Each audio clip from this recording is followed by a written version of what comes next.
the clothes themselves, where do you keep them? You can't keep them at home. Presumably you have a whole separate area for the outfits, because you don't want to throw them away. You don't want to get rid of them because they're kind of... I keep everything on the road. Okay. I don't have a house right now. You don't have a house? No, because I'm always on the road, you know, and I put all my money into my show. Is there anything that you get offered, or do people come up with an idea? This already, I'm thinking this is perhaps a silly question, but have you ever been given something and you said, no, that's too daft, I wouldn't wear that? I can't imagine that's the case, but well, have you... Sometimes people do make things for me that, you know, I guess I don't dress for the sake of something being over dramatic or over exuberant. I really have very specific things that I like. So sometimes people do make things for me that are quite crazy, and I don't think it looks like fashion, so I don't wear it. Well, the hat, you know, once I got over the initial shock, now I'm looking at the telephone hat and thinking it looks really cute. Thank you. You know, it's a really nice look. And the lobster thing, it's even. Philip Tracy. He made that one too. Yeah, if someone had said to me she's going to come out with a lobster and peeping out in between the front prongs or whatever they are, you would think, well, that's going to look daft. And it does look kind of odd, but it can't, you work it. Philip Tracy is wonderful. He made this for me today. Okay, well, that's incredible. And that's quite... Do you go to him with a specific order? Do you phone someone? Well, obviously, did you call them and say, I want a hat like this? I asked him to make me this hat because I wanted to talk to you through the whole interview through the phone, and just in case you weren't nice to me, I was going to hang up on you. Oh, I see. Well, you're hanging up now. Does that mean I've not been nice, or that's just to explain? Okay. Actually, you've been very nice. I can't do it. Good. Well, I'm pleased to hear that. Want my tea? Have your tea. Have some tea. It's not. There's nothing in it though. It's just chamomile. You know.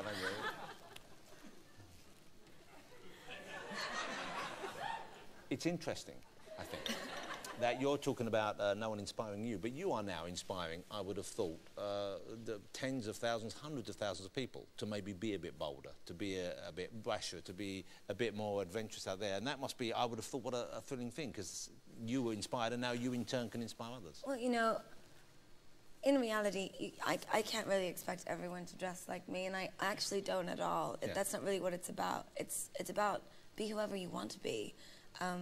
It's not about emulating me as a musician or as someone who wears fashion. It's in the show. I look out into the audience, and at the end of the night, I say, if the show is successful, they don't leave connected to me. They leave connected to each other.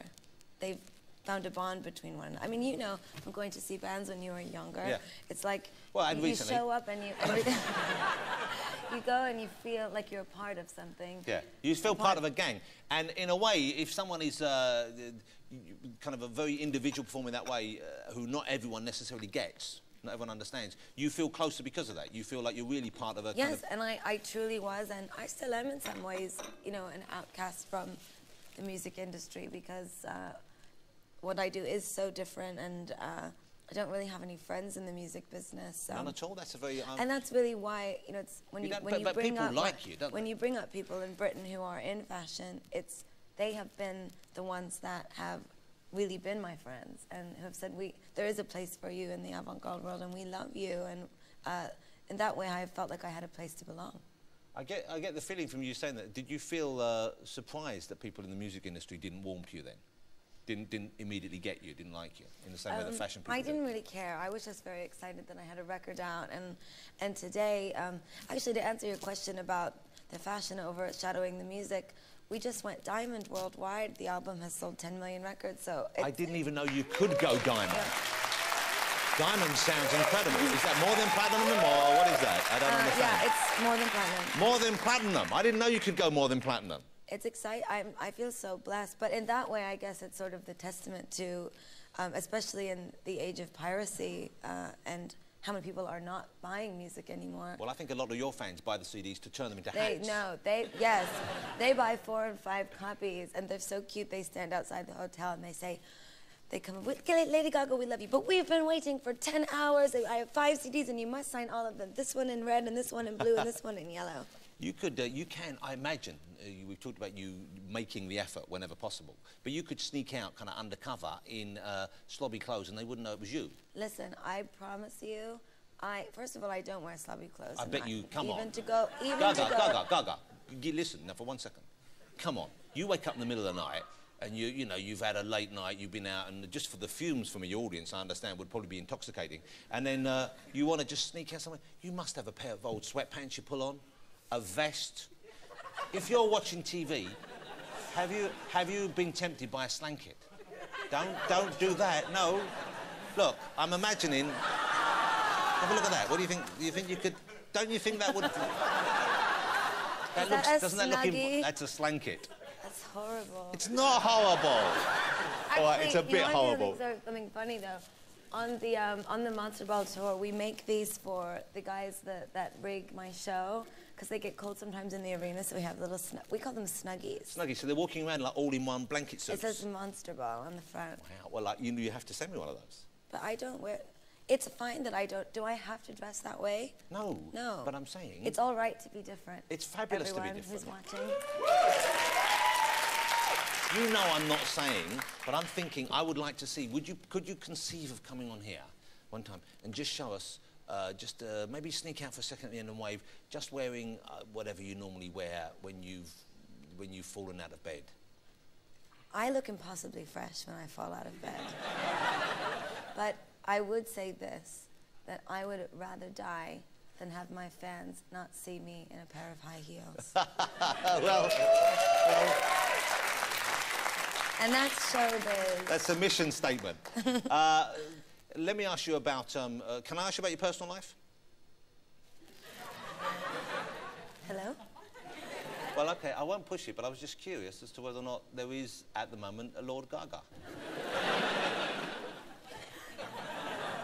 I'm actually, I don't really have time to get to know anybody. I'm sort of single and alone, but I'm not miserable, not yet. I'm sure it's coming. It's looming.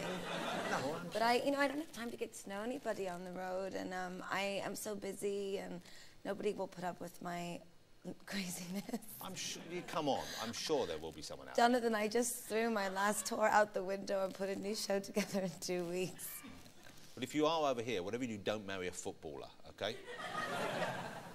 Why would I marry a footballer? Exactly. That's a question any sane girl should ask herself. I feel completely detached from the celebrity world. I mean, I know that I do get, sort of hounded a bit, but you never see me falling out of nightclubs. No, you don't. You're not that. Other people.